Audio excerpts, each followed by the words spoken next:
Misha, how are you doing today? Very good, thank you. Thank you. Thank you, first of all, for coming to Kansas City. We really appreciate it. My dad is a big Battlestar Gallactica fan, and unfortunately he's not here because he had another prior engagement.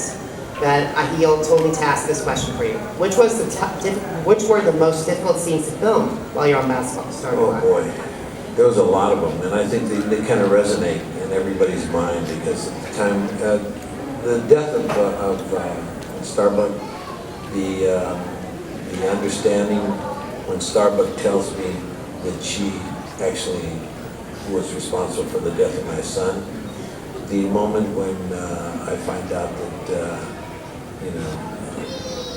Colonel Ty is Cylon. Those are moments that just crystallize in my brain. Spoilers. If you haven't Spoiler, coming at you. Oh man, if you're sitting in this audience and you haven't seen that, and you don't know about that, you should know about that.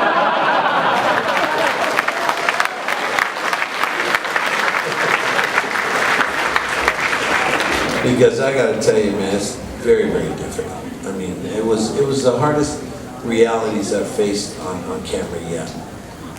It was just really, you got to remember the show itself. When you think about what it is that we do, the art form that we chose to do, storytelling. When you're telling a story, and you really are trying to make sure that you're saying the truth about that story, and that story, there's no 5 words in the world that most grab the ear and the imagination and people than if I'm looking out at the audience and I see people are like tired or floating or looking at their watches or talking to each other, I go, let me tell you a story, and they all go, bing. That's the magic of true magic. You want to captivate an audience, just say, let me tell you a story. And all of a sudden everybody goes, yeah. And that's what we're doing. We're telling stories. And so the story that we told was the annihilation of us as human beings by our own creation. Sound familiar? Yeah. Does it resonate today even clearer than it did like 5 years ago when you were watching the program?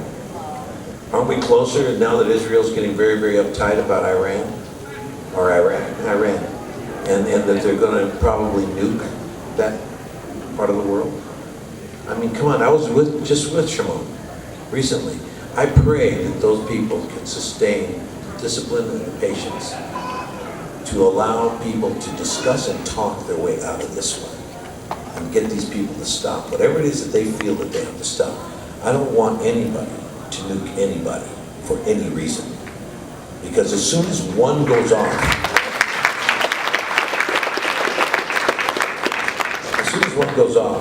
it's going to be a compounded fracture on the planet. In 1950s, I'm 65 years old. I know I look good, but I am 65. I'm the new 30. I'm in midlife right now. And I feel it now, even though I wear this, this like high style, huh? Hey, every James Olmos scarf. Actually, I dislocated my shoulder. Yeah, 6 weeks ago. And I'm supposed to have it in the sling, but I kind of feel like self-conscious about it in the sling. It's okay. I mean, dislocations are great once you relocate. So, but I got to tell you, where we're going now in this world that we're faced with is unbelievable.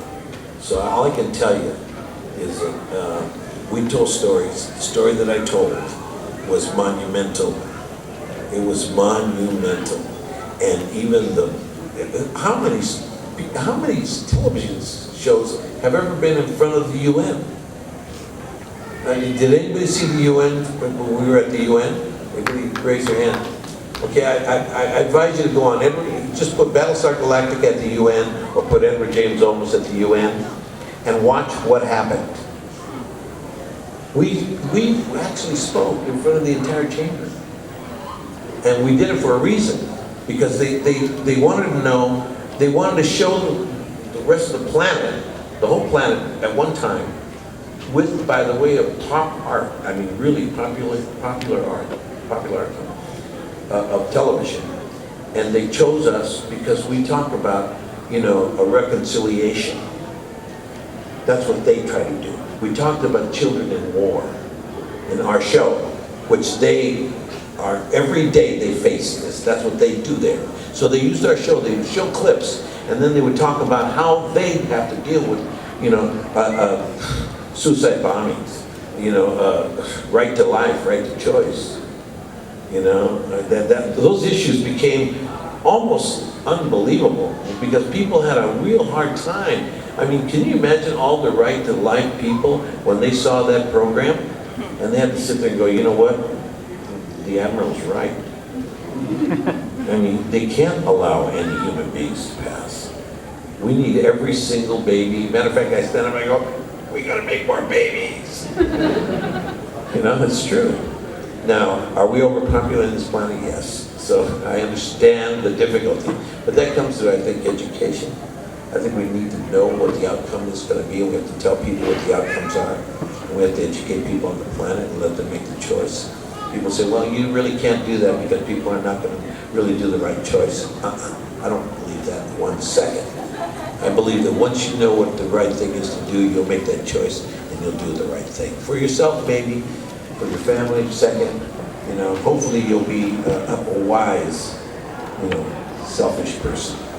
A foolish, selfish person is a person who wakes up in the morning, says their morning prayers, makes sure the family's okay, goes off to work for 10, 12, 14 hours, comes back, makes sure the family's okay, says the prayers, and goes to sleep. That's a foolish, selfish person. A wise, selfish person gets up in the morning and says their prayers, makes sure the family's okay, go off 10, 12, 14 hours, come back, make sure the family's okay. Just before they say the prayers and go to sleep, they look out the front door and they make sure that their neighbor's okay, and that this neighbor's okay, and this neighbor's okay. Then they shut the door and they say the prayers and go to sleep. Be a wise, selfish people. So.